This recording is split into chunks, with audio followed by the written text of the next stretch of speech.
lundi 3 février. Comme promis, nous allons faire le tirage des énergies du jour avec le tarot Camelot, donc issu de la série, vous allez voir, version Marseille Rider-Waite, on adapte un petit peu les deux. Plutôt sympathique, mais par contre de très très grandes cartes. Alors, que vont nous dire les énergies pour cette semaine? On va voir ça, c'est parti pour le mélange. Voilà, autant vous dire que le mélange n'est pas chose aisée. Vous voyez la taille de ma main à côté du jeu. Nous allons voir, il y a une carte sauteuse. Ça risque d'arriver un peu plus souvent cette semaine parce que, évidemment, avec la taille du jeu, c'est plus compliqué à battre. Nous avons un valet d'épée à l'envers. Difficulté à trouver de nouvelles idées. Difficulté à savoir par où aller. Qu'est-ce qu'on peut mettre en place pour avancer? On va voir ça avec la coupe. 2 d'épée, oui, des choix à faire, il va falloir trancher, il va falloir regarder les choses en face. Je ne sais pas si vous vous souvenez des épisodes. Moi, quand je vois les cartes, je me souviens de pas mal des épisodes, en tout cas celui-là m'avait beaucoup fait rire. Donc le 2 d'épée ici, eh bien, quelque part on entame une sorte de négociation avec soi-même, on va aller vers ce qui nous convient le mieux. Il va falloir enlever le bandeau qu'on a sur les yeux. Il va falloir regarder la situation dans sa globalité et avec un 8 de bâton, mettre toutes nos forces dans la direction où on veut aller.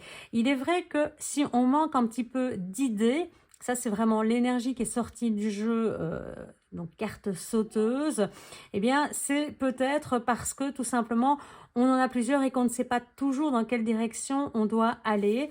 On va la mettre de côté. En tout cas, la direction qu'on prendra risque d'être une direction qui va mettre fin à des situations conflictuelles, à des situations que l'on rumine depuis longtemps. En tout cas, la voie est protégée, hein, le chemin est protégé. Et avec un 6 de denier, eh bien, c'est mettre toutes nos actions, nos mouvements dans la même direction et accepter aussi de recevoir, fameuse dame du lac, hein. C'est accepter de recevoir, de s'écouter et de temps en temps, eh bien, d'accepter ce qu'on nous offre. On en avait parlé, je pense, durant le tirage des énergies de la semaine.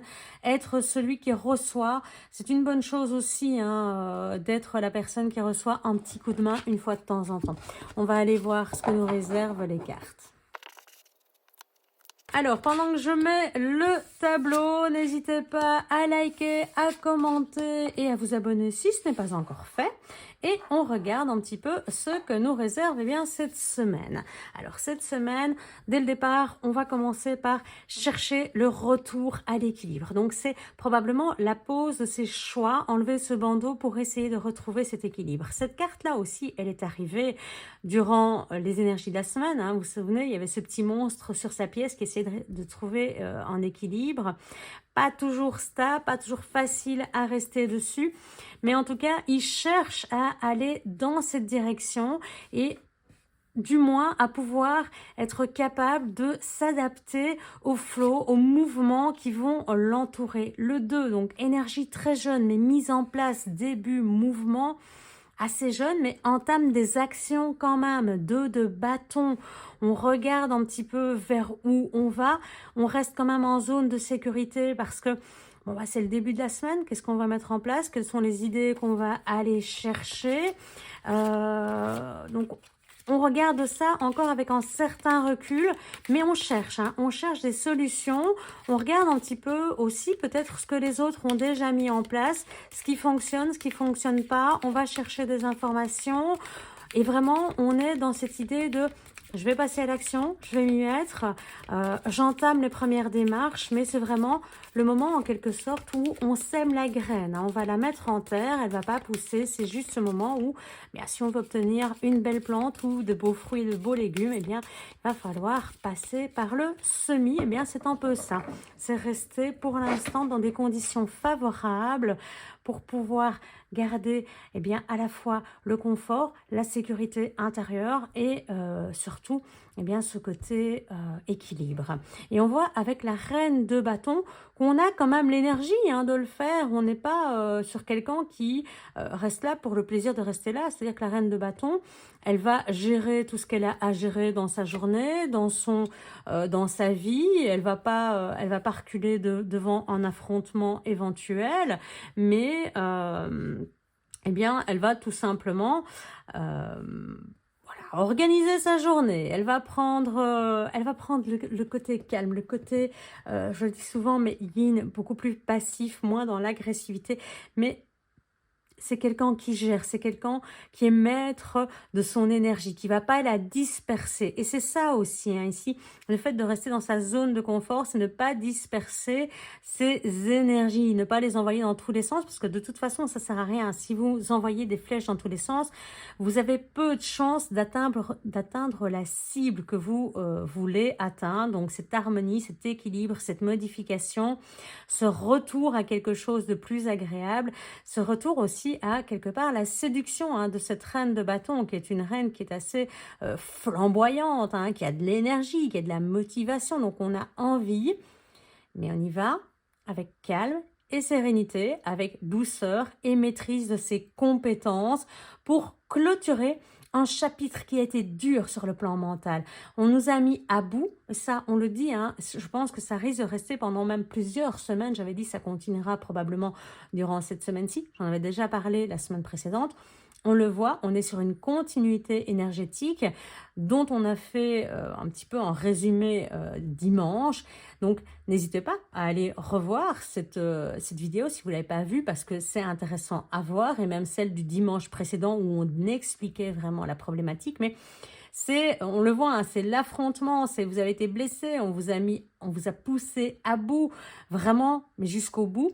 Et cette âme, ce cœur qui est blessé a besoin de se relever et de guérir. Mais ce qui est intéressant, c'est qu'on est au bout du cycle et qu'on met déjà des actions, même si ce n'est pas encore tout à fait fini. On le voit, ce diable qui est là, ce sempiternel diable qui est là, qui ressort en permanence. Ici, c'est très visible, vous voyez cette action qu'il a de jouer avec nous un peu comme si on était des marionnettes. Vraiment, cette réponse que l'on cherche, parce qu'ici, l'on nommait réponse. Et donc, on cherche cette réponse. Au fond de nous, on essaie d'écouter notre petite voix, la grande prêtresse. On l'a vu, on a du mal à l'entendre. Et ce diable qui vient un petit peu pourrir nos énergies. Mais pourquoi fait-il ça? Alors, double arcane majeur, vous le savez. Dans ces cas-là, ni une ni deux, on ne cherche pas plus loin. On va chercher, tadam, le Mémotaro. Mais on va quand même regarder à ça. La bonne étoile reste là. On l'a vu à la coupe. Elle va nous soutenir dans nos démarches. Elle va probablement contrebalancer un petit peu les difficultés que le diable vient nous imposer dans cette finalité. Je pense que c'est vraiment ça. Il y a la difficulté, alors on l'avait dit dimanche, je l'avais expliqué, c'est la difficulté. Pour ceux qui ont détecté les personnes nocives, toxiques, c'est le fait qu'elles aient toujours un impact sur votre vie, même si vous ne les côtoyez plus, parce qu'il y a des séquelles, parce qu'il y a des traces, parce qu'il y a des blessures et qu'il faut le temps qu'elles cicatrisent.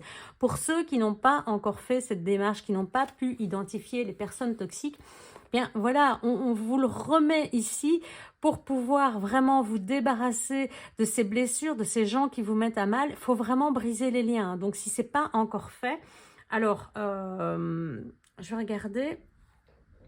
Cavalier de coupe, ouais, il va vraiment falloir vous défaire de ces gens qui font des promesses sans lendemain. C'est vraiment ça. Il y a des gens qui sont là en promesses sans lendemain. Donc, il va falloir aller les chercher. Il va falloir s'en défaire, s'en débarrasser absolument. Alors, diable et étoile, que nous disent-ils une fois qu'ils sont associés? On nous parle ici de sentiments exprimés avec chaleur et sincérité, tendresse, sensualité magnétique, donc attraction, excellente maîtrise professionnelle favorisant la sécurité et la sérénité, bonne gestion des finances. C'est bien parce que la semaine précédente et la semaine d'avant, on avait un petit problème d'équilibre financier. Ici, on nous dit qu'il est plus assuré, qu'il est en constante amélioration. Et enfin, on nous parle de détermination et de sérénité qui favorise la réalisation de tous nos projets. Donc vraiment, je vous invite ici à aller chercher cette personne qui dans votre vie est toxique et vous en défaire. Et si vous l'avez fait, voyez quand même toutes les facettes et toutes les actions et opportunités positives que ça va amener dans votre vie, hein, avec l'étoile qui suit le diable. C'est quand même assez magique, donc ça vaut la peine de s'en défaire. Et cette reine de bâton qui est là pour avoir la motivation de se soigner et de guérir, parce que c'est vraiment ça, hein, elle est là pour vous donner la force de vous relever. C'est pas en genoux que vous avez à terre, vous êtes carrément mis à plat, on vous a couché sur le sol, mais elle a la motivation de se relever, elle a la force nécessaire pour ça. On clôture le soleil pour retrouver de la joie. Le soleil, effectivement, on retrouve de la joie, on prend des décisions, on y va. Un 3-2 qui sortent, c'est pas n'importe quoi. Donc, c'est une mise à l'action, c'est une mise en mouvement. On entame cette résurrection, ce retour à la joie, ce retour à la reconstruction. Alors, le 4 de bâton est sorti dimanche et donc pour les énergies de la semaine, mais également pour les énergies du week-end. La reconstruction, il était au-dessus en conseil, elle revient ici. Donc la reconstruction solide, c'était cette tour qui s'était effondrée. Vous vous souvenez, on en a beaucoup parlé.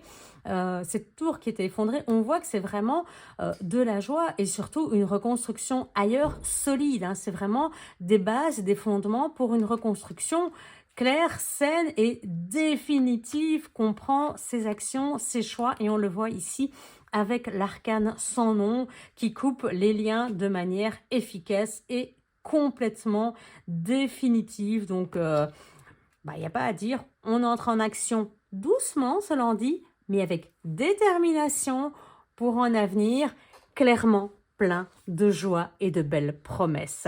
Voilà pour ce lundi, on se dit demain 6 h.